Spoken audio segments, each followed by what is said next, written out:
that I sent out to you. So you can continue to delve into that. But as we are short in time, I would like to begin. So last week, please excuse me for just rushing in, but I'm going to try to get as much as possible in this short time span that we have. So last week we began talking about the fundamental essentials of Emunah, Ikarei Emunah, the principles of Emunah.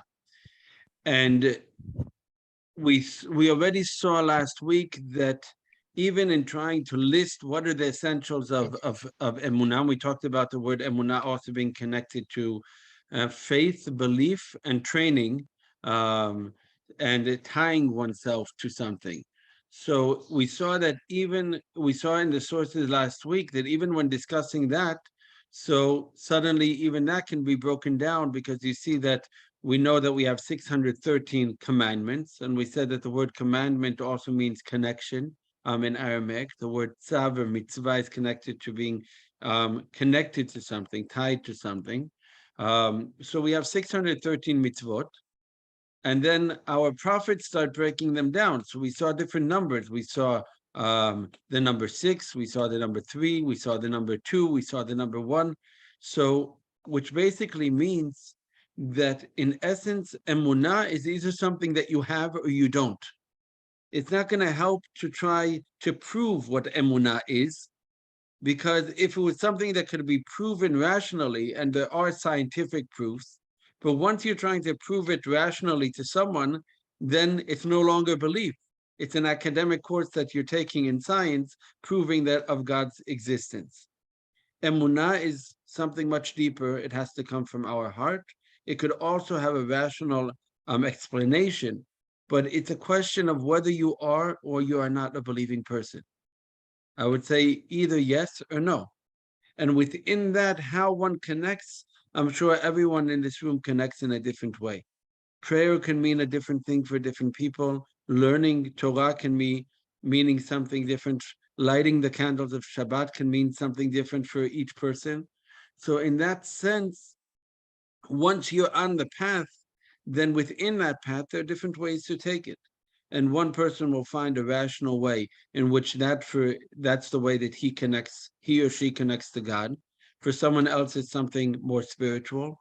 For someone else, maybe somewhere in between. But there's an essence called emunah, faith, which is the essence of our existence, and us being a people and believing that God exists and that He is present in our lives.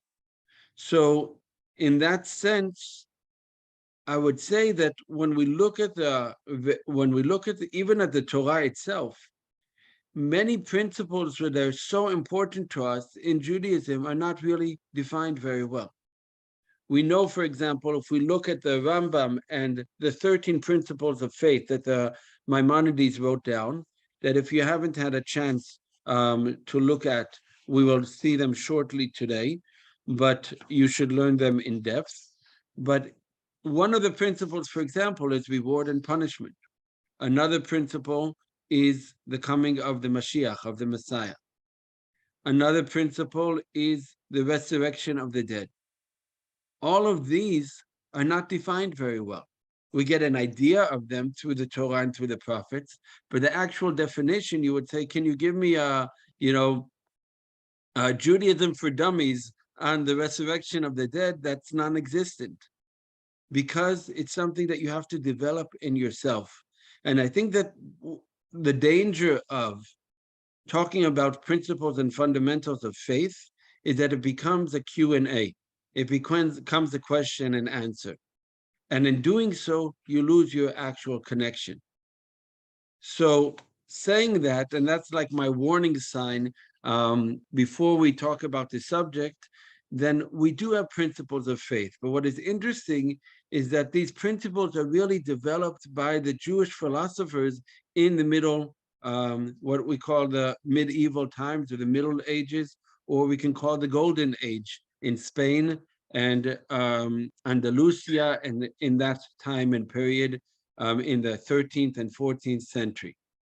So you say, what took so long for them to write it down? And the reason is that, as I said, it's something that you actually don't want to define so much. But what brought out the definitions is these debates that the Jews were forced into. The greatest rabbis in Judaism, Maimonides and Nachmanides and others, were actually forced by the church to have philosophical debates. And the lives of the communities depended on the outcome of their debates, sometimes held by the priests, sometimes held by the kings, by the king himself. And these debates then brought forward, and also the fact that you had such a strong philosophy or a counter philosophy at the time, also brought forth the question of how do we actually define. But we see differences in those definitions as well. We see different numbers of principles of faith, not that there's a difference between them, but a difference in the definition and the numbers of how many we actually have. And one could say, actually, it doesn't really matter, because if you're living your life of faith and you're living along that path, then you need to understand certain basics that you belong to.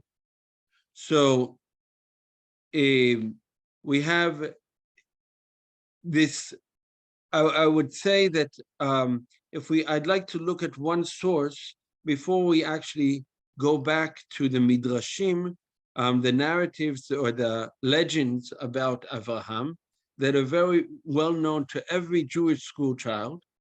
I think, anyone going to school in a Jewish school knows these stories about Abraham that we will see.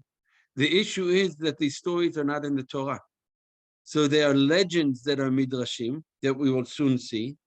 But it's like, where is that written? It's actually not written. It's not written in the Torah itself, because they just come to describe to us or bring forward the question, how did Abraham come to his own faith in Hashem? How did Abraham end up a believing person? And I think it's a very relevant question for all of us, because he was one, as the passage says. Abraham was one. In other words, the entire world surrounding him believed in something else. So how do you end up with the strength to have the belief in something when everyone else in the classroom is laughing at you? How do you have the strength to believe in something when everyone in the society around you thinks you're crazy? How do you have the belief in you to say, yes, I will take off from work for Rosh Hashanah and proudly do so when everyone at the workplace is laughing at you? So, or not accepting. So I think it's very relevant, and that's why the Midrashim, these legends, so to say, which were also written quite late in the 4th, 5th, 6th century, sort of an anthology of legends that had been passed down and then written down finally. So we're going to see some of those today. But before we do so, I'd like to look at one source, and we are on, let me tell you, 1 second. I can share the screen here. Wrong screen, 1 second.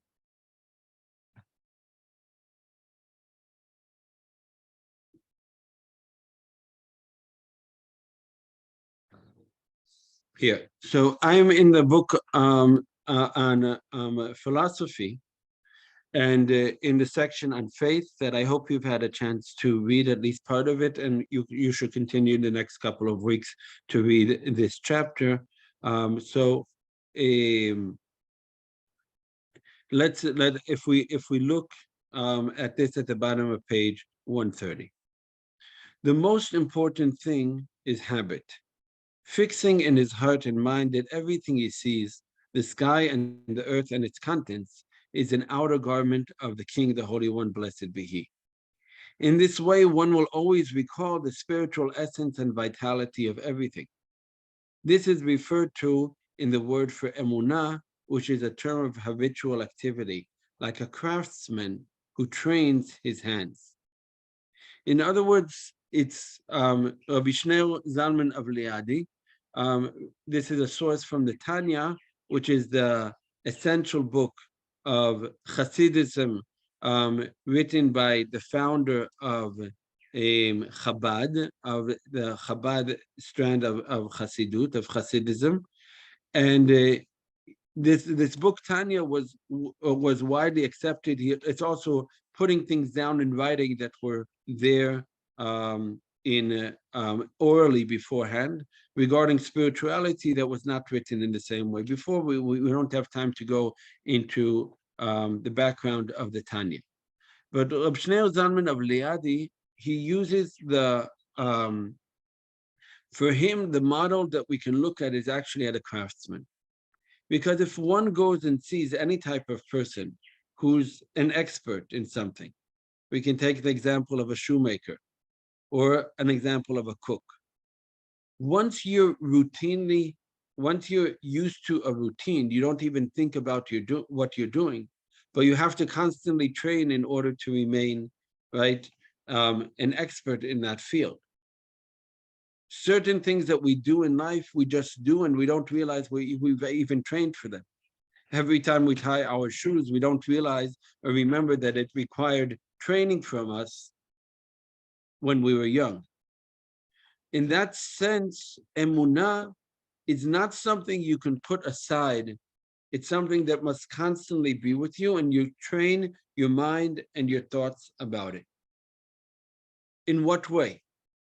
Again, it's very personal. It's up to each person.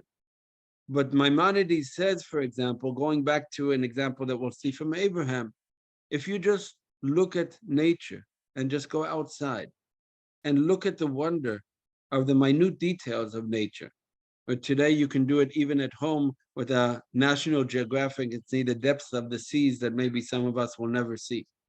But you see all of that, you ask yourself, how could it possibly be that there's no creator? And once you realize that there is a creator, then it's a question of your relation to the creator and not forgetting to train your mind and your heart that he be present in your life from the moment that you wake up. Going back to what we mentioned about the modani, the moment I wake up in the morning, it's not only, oh, I should thank God for waking me up. We actually mention the emunah there. We mention emunah in the sense of God believing in us, that he has woken us, that he has given us back our soul. So if all we have is a rational debate all the time about all of this, then it's not so good.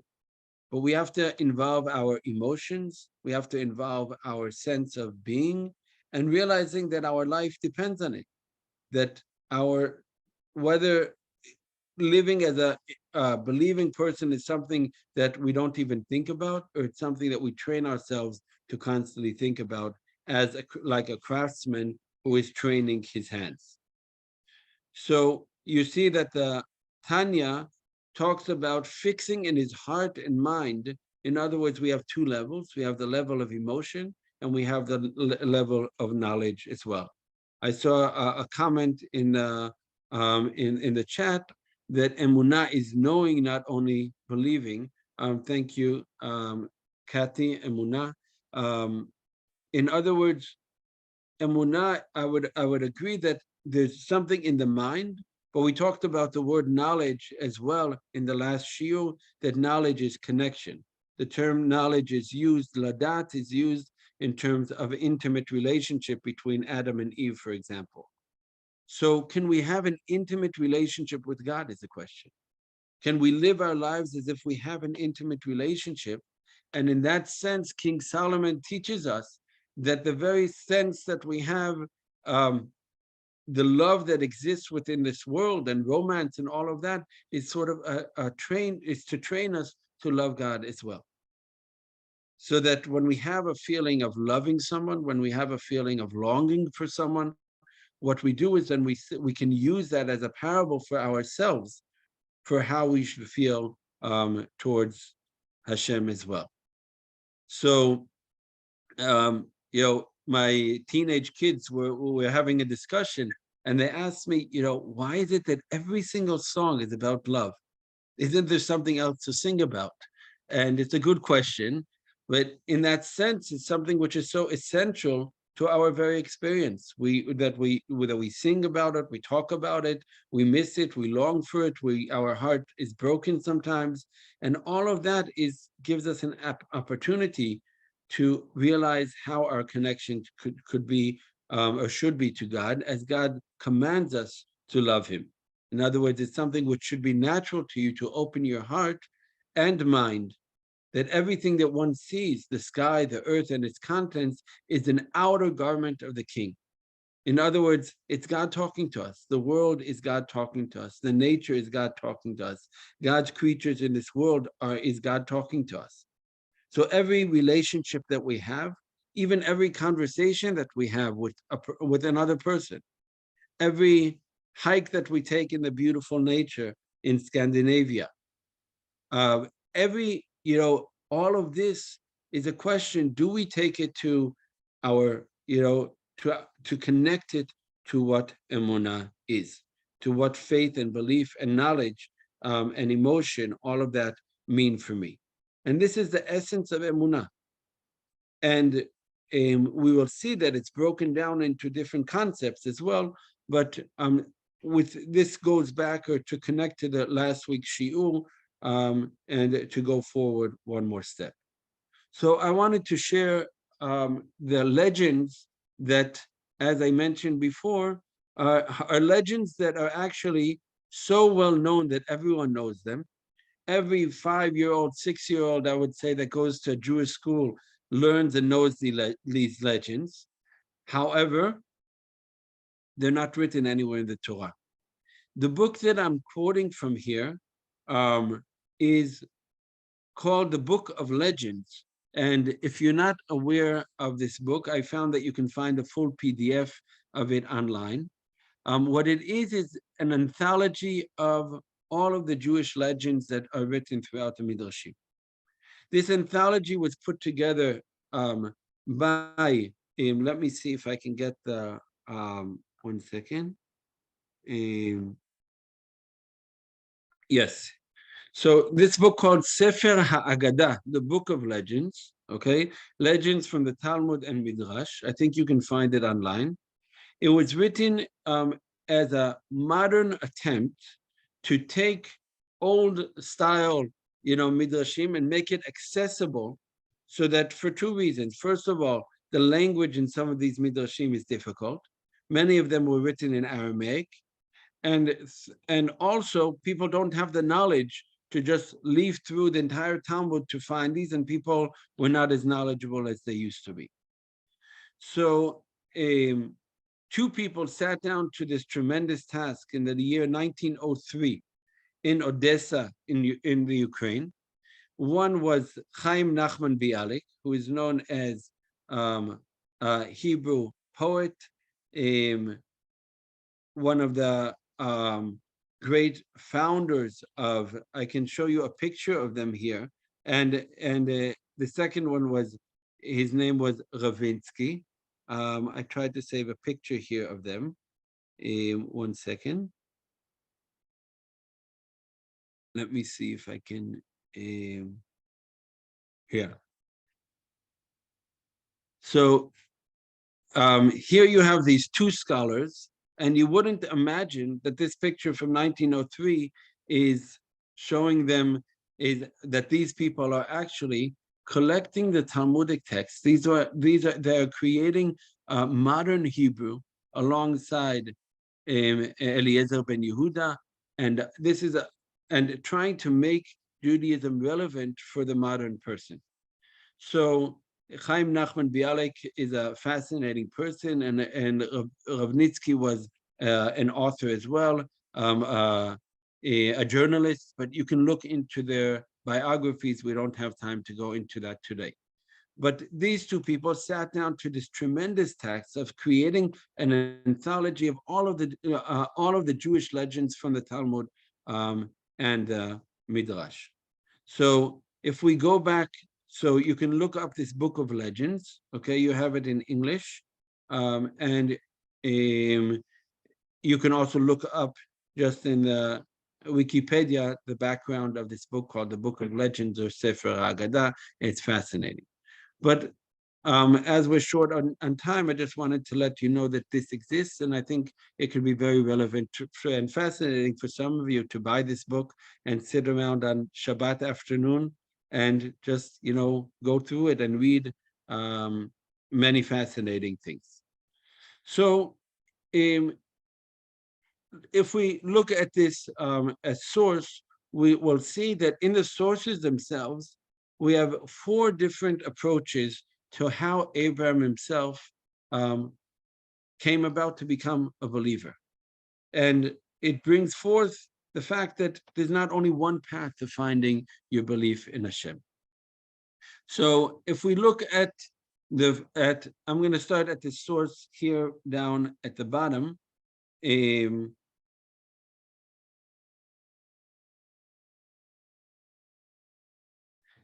So Rabbi Shimon Bar Yochai was lived in the second century, in the just after the destruction of the Second Temple, living under Roman times.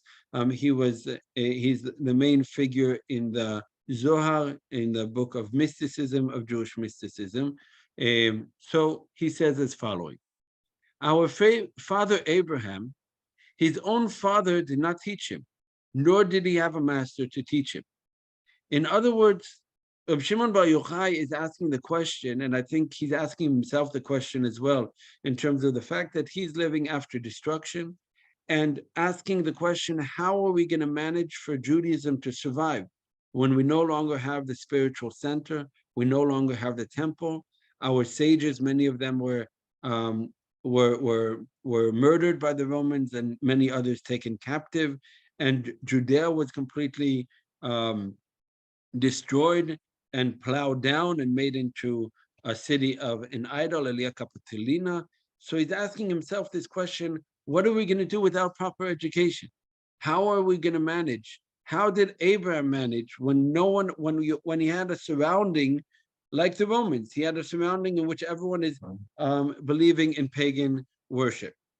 So his own father did not teach him, nor did he have a master to teach him. From whom then did Abraham learn Torah? It was the Holy One who had provided him with rains that were like 2 pitchers overflowing and filling him with Torah and wisdom all through the night. So the proper translation is kidneys, that his 2 kidneys were like 2 pitchers that were overflowing. I don't know why it's translated as rains, but the word in Hebrew is klayot, is kidneys. So there were like 2 pitchers overflowing and filling him with Torah and wisdom all through the night. Rabbi Levi, however, said Abraham learned Torah all by himself. So what we have here is an understanding, or Rabbi Shimon Bar Yochai, the underlying message would be that finding God is something that one is natural within oneself. It's something that that you can find if you just cleanse everything out and you filter out all of the external messaging in the world, and you're able to meditate and listen deep inside of yourself.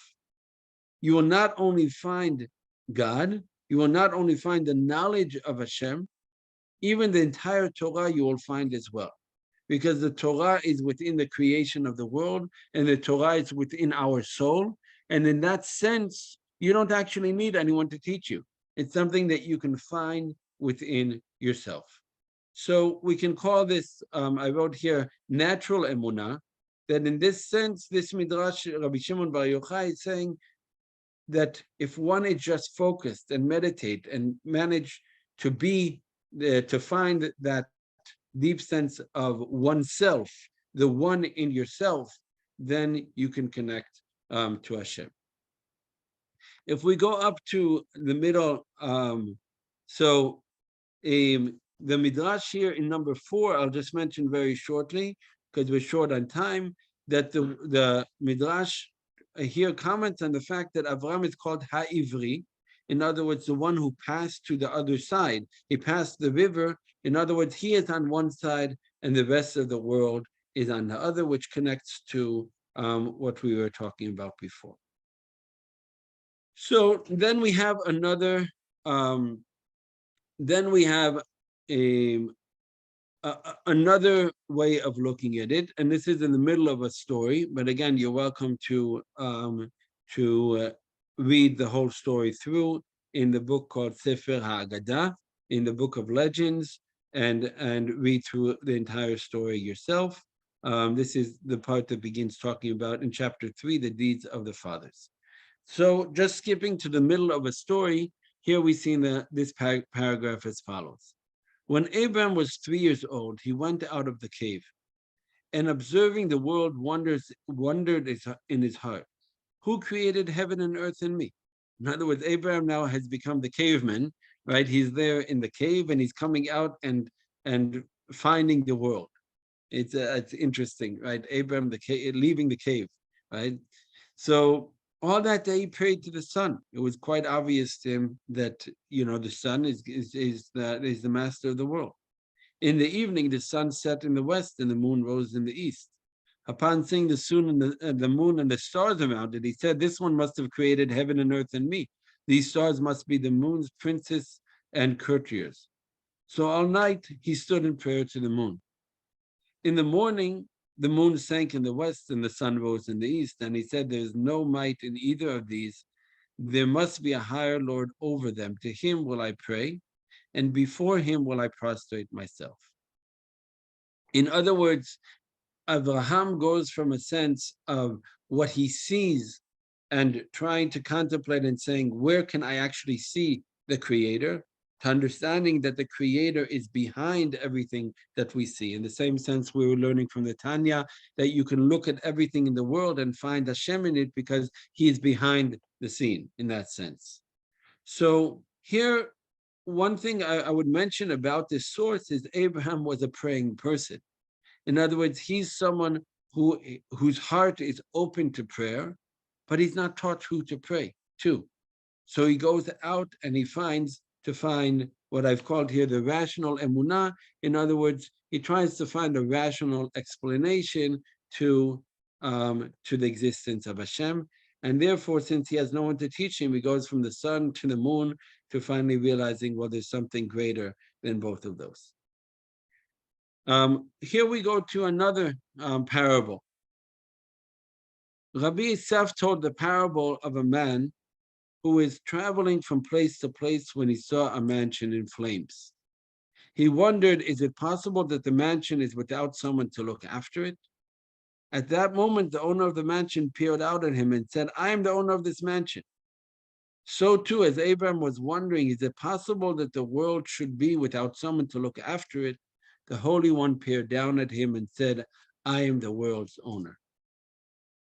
So if we look at the source, and it's interesting to discuss, there's a mansion in flames. In other words, the world that we are in is a world which is a world of war, a world of destruction, a world in which we sometimes have big questions that we don't have the answer to.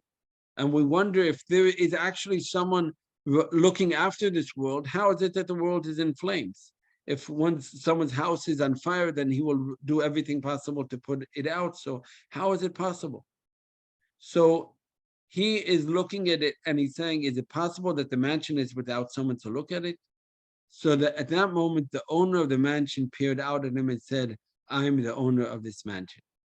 This takes us to the beginning of the third portion of Genesis called Lech Lecha, in which suddenly God, Abraham is traveling. He's going from the land where he was born, and he and his father are actually traveling.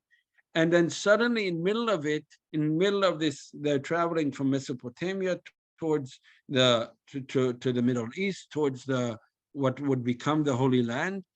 And suddenly, Vayomer Hashem el Abraham, God said to Abraham. So suddenly you have this revelation in which Abraham believes. I don't think it contradicts the other source that we saw. He believed in something, but on the other hand, he is um, he there's a point of revelation at which point Hashem says to him, yes, everything you believed in, I'm actually here. So imagine from the age 3, living a life in which you believe in something, everyone sees you as a crazy person, and you know thinks you should be sent to a mental asylum or something for being a believer, when everyone says, look, everyone believes in something, why do you think you're better than anyone else? But imagine that moment of revelation in which he gets the verification that he is actually, everything he believed in exists, and Hashem says, because you're a believer, I will be with you, and I know that you are with me, and therefore I will be with you, and I will make a great nation that will come out of you. So that is the following passages there, saying based on the fact that he had this his own natural belief and maybe a rational belief, then we end up with the Emunah, which is connected to revelation as well. Here in the last story that we're going to see for today, so we have what we can call Emunah through negation. In other words, living in a world of idol worship, in a world of that everyone is believing in idols, and it was a natural thing to them. So let's if we read through the beginning of this story. So Abraham's family used to make images and sell them in the market. One day, when it was Abraham's turn to sell, his father Terach gave him several baskets of household gods and set him up in the marketplace.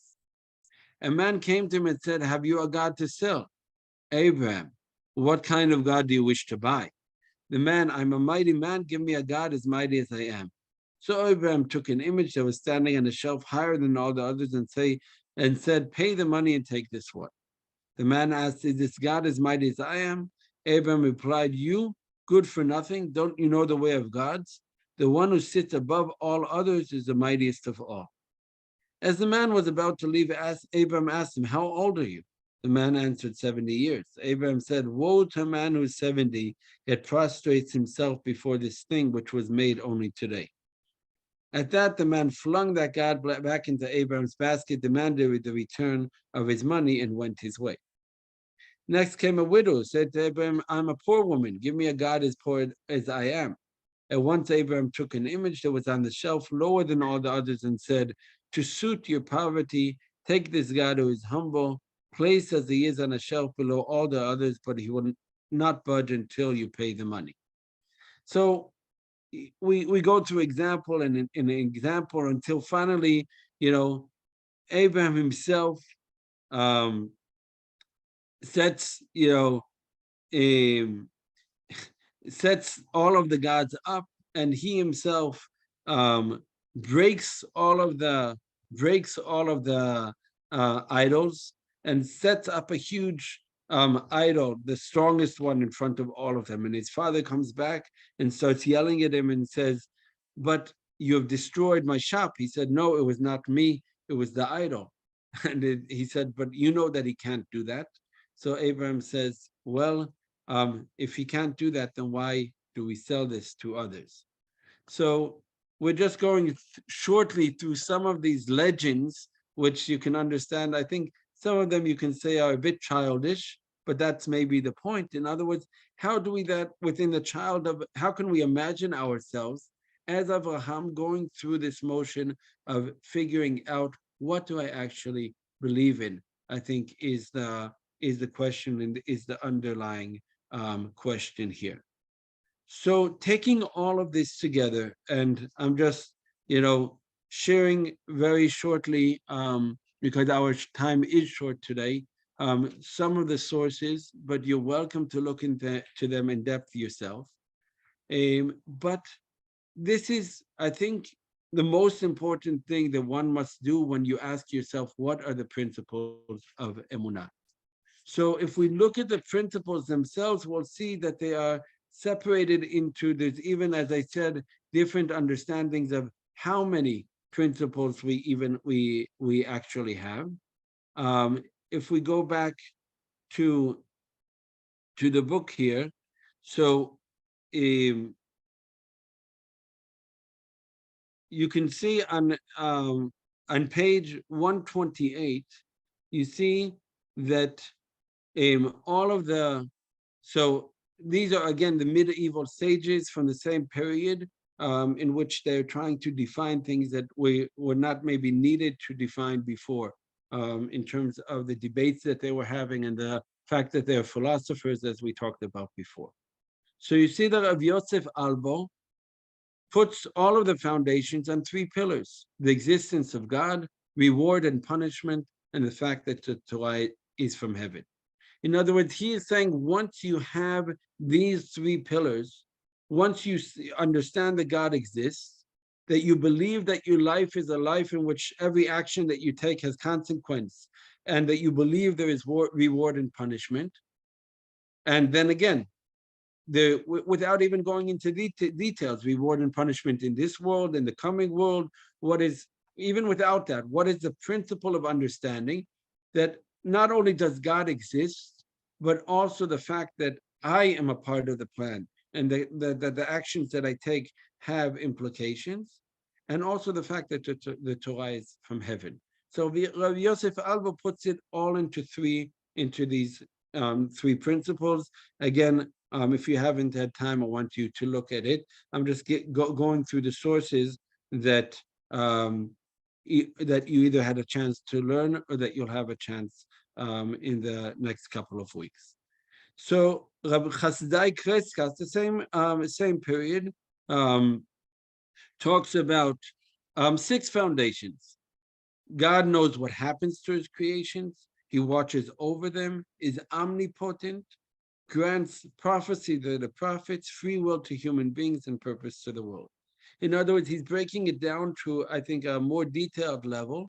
The fact that what is Hashem's relationship to us? Not only does he exist, not only is there reward and punishment, but also a big question regarding free will and divine providence that you can look through the sources as well and discuss and learn them.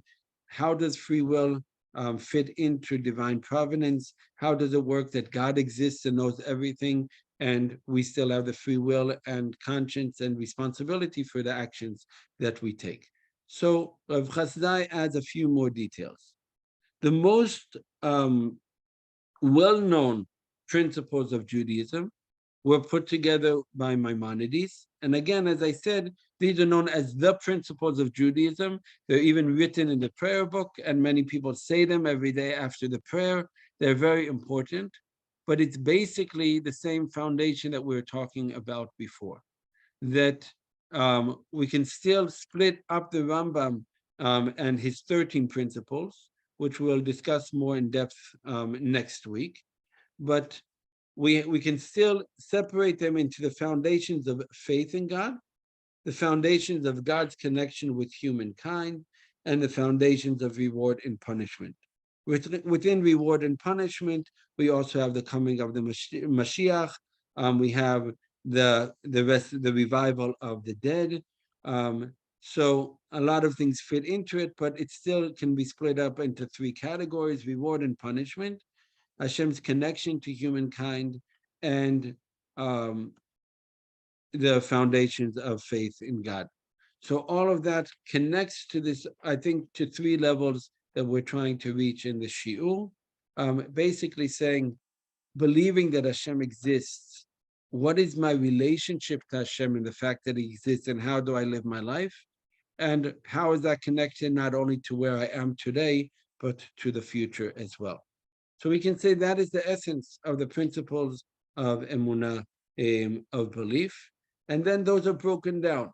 As I said at the beginning of the Shi'ur, and I have to run now to a flight, but as I said at the beginning of the Shi'ur, what I see as the danger of these principles of Emunah is that you remember them all by heart or by mind, but you don't ask yourself, what does it actually mean to me? How does it change my relationship, my daily relationship to Hashem, in the way that I live my day, from the moment I wake up till the moment I go to sleep? And of course, within that is my relationship to other human beings as well. It's how do I act in my job? It's how do the Torah speaks in such detail of in the parashot that were in the in the Torah readings that we're reading now about not taking bribery, not lying, being a just person. All of that fits into the fact that you're a believing person. I'm a believing person, and therefore I'm an ethical and moral person as well.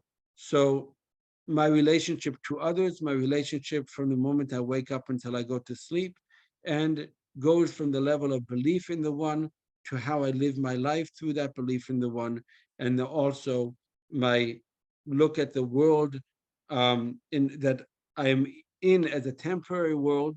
How does that affect how I live my life, but also how it affects the future and the vision and hope for what the world will look like. So I know I'm throwing a lot at you. I hope that you have time to go through this chapter in depth that I sent in the PDF that you have received. Besides Michael and Eva who told me they have not received it, if anyone has not, then please send an email to info@scandin.org so that I can share the PDF with you so you have time to go to go through it. And I'm really sorry for being a bit shorter today, but and not having time for conversation with you. And I'm just been a bit monotonous because I have a flight and I really have to run. So Shavua Tov to everyone, and I wish you, and you can continue on, take the next 15, 20 minutes that you set aside, open the PDF and go through some of the sources yourself. You're welcome to look up the Book of Legends, Sefer Agadah, if you found that interesting, and go through some of the stories yourself, or just chat to someone here in this room here and say, hey, you want to continue on, you want to learn together, you're welcome to stay and continue together. So Shavua Tov to everyone, and Shalom, Litoot.